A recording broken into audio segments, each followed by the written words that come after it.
জয় শম্ভ মহাদেব, জয় গিরিজাপতি, জয় কৈলাসবাসী ভগবান আশুতোষ।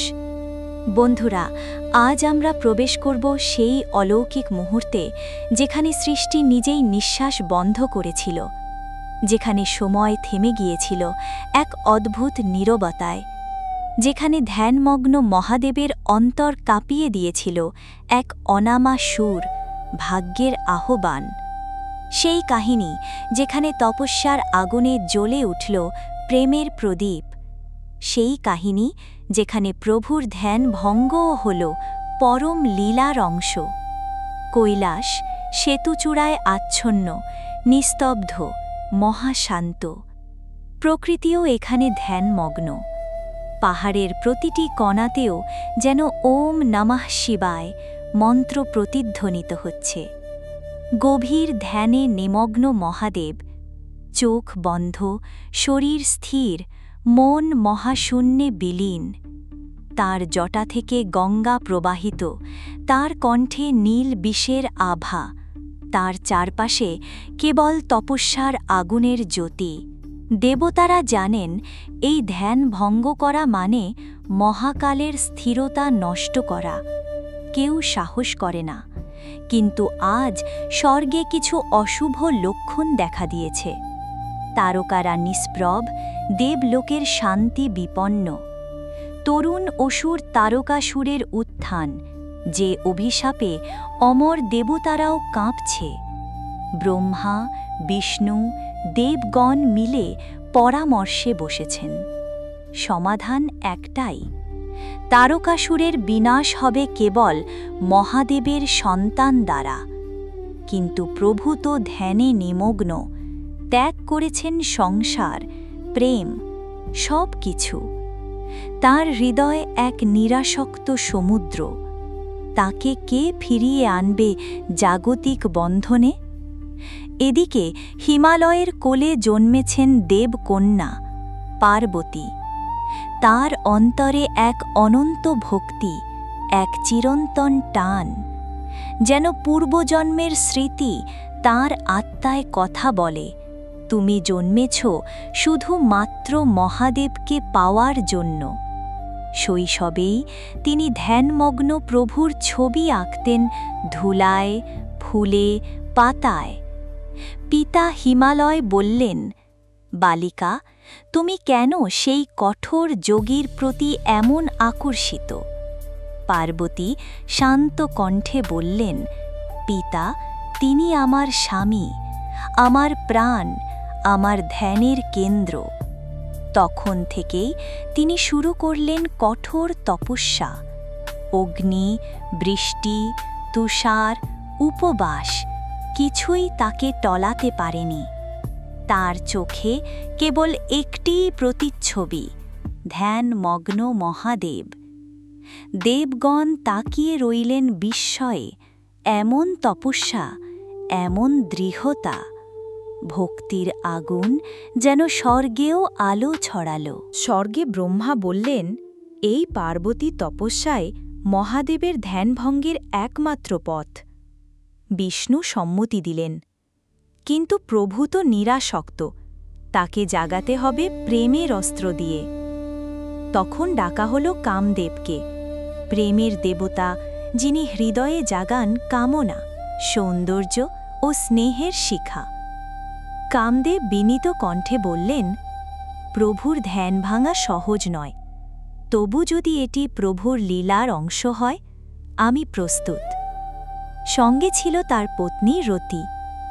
রতি কেঁদে বললেন, প্রভুর ক্রোধ অসীম প্রিয়, সতর্ক থেকো। কামদেব বললেন, যদি আমার মৃত্যু দিয়ে বিশ্বে শান্তি আসে, তবে সেটাই আমার ভক্তি। কৈলাসের নীরবতা নেমেছে তীব্র গম্ভীরতায়। কামদেব এসে দাঁড়ালেন ছায়ায় আড়াল হয়ে। হাতে তার ফুলের ধনুক, পুষ্পবাণ প্রস্তুত। দেবী পার্বতী নীরবে ফুলের মালা নিয়ে মহাদেবের কাছে এলেন, সেবায় নিমগ্ন। তার প্রতিটি পদক্ষেপে প্রকৃতি যেন পুষ্পবৃষ্টি করছে।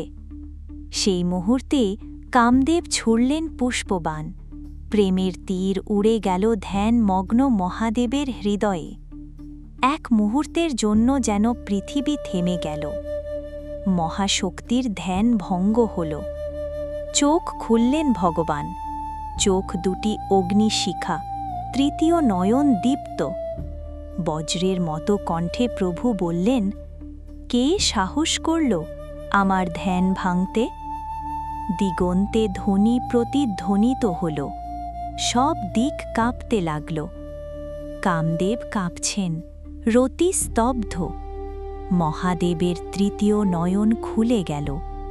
অগ্নিশিখা ছুটে গেল এবং মুহূর্তে কামদেব দেহহীন হয়ে গেল।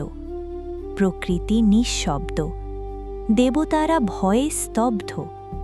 মহাদেবের রুদ্ররূপে বিশ্ব কাঁপছে।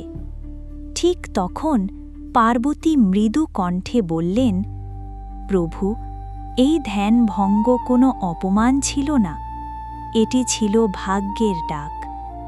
মহাদেবের দৃষ্টি স্থির হল তার দিকে। তার দৃষ্টিতে কিছু যেন বদলে গেল। তার ক্রোধ ম্লান হল এক মুহূর্তে। তার হৃদয়ে এক অনামা শান্তি নেমে এলো। তিনি জিজ্ঞাসা করলেন, তুমি কে দেবী?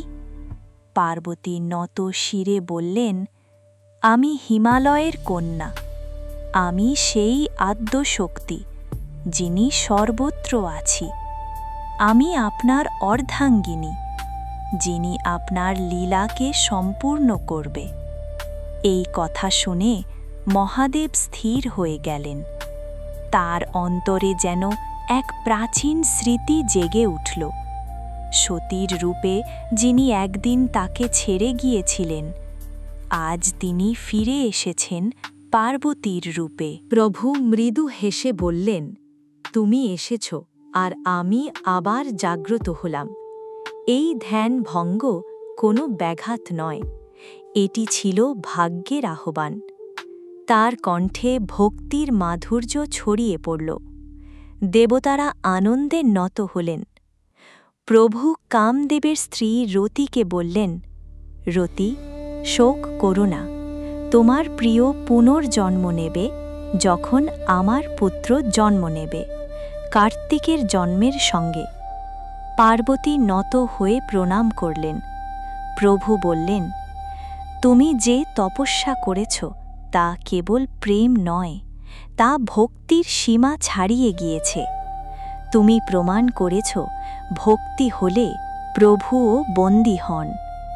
এরপর এক মহা আচার, এক মহালগ্নে মহাদেব ও পার্বতীর বিবাহ সম্পন্ন হল। দেবলোক উৎসবে মুখর, পৃথিবীতে আলো ছড়িয়ে পড়ল। মহাদেব বললেন, আজ আমি বুঝলাম ধ্যানে ও প্রেম লুকিয়ে থাকে, আর প্রেমেও ধ্যানের শক্তি আছে। পার্বতী হেসে বললেন, প্রভু, আপনি তপস্যার প্রতীক, আমি ভক্তির প্রতীক। যখন এই দুই মিলিত হয়, তখন সৃষ্টি সম্পূর্ণ হয়।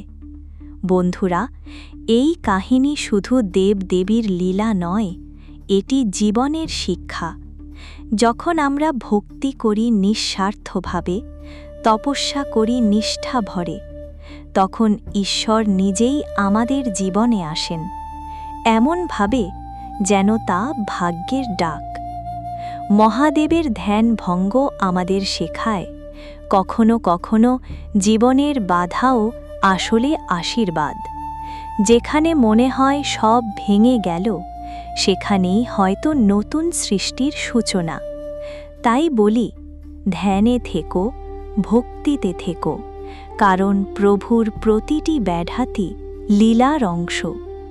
তাহলে বন্ধুরা, আজকের ভক্তি কথা এখানেই শেষ করলাম।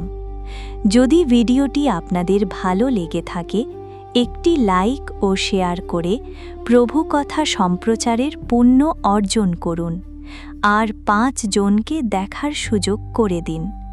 আর যারা চ্যানেলে নতুন, তারা অনুগ্রহ করে চ্যানেলটি সাবস্ক্রাইব করে ও বেল আইকনটি অন করে আমাদের সঙ্গে থাকুন। আবার শীঘ্রই দেখা হবে আরেকটি ভক্তিমূলক ভিডিওতে। ততক্ষণ পর্যন্ত ভালো থাকুন, সুস্থ থাকুন। জয় শম্ভ, জয় গিরিজা, জয় প্রেম, জয় তপস্যা, জয় ভক্তি। ওম নমঃ শিবায়।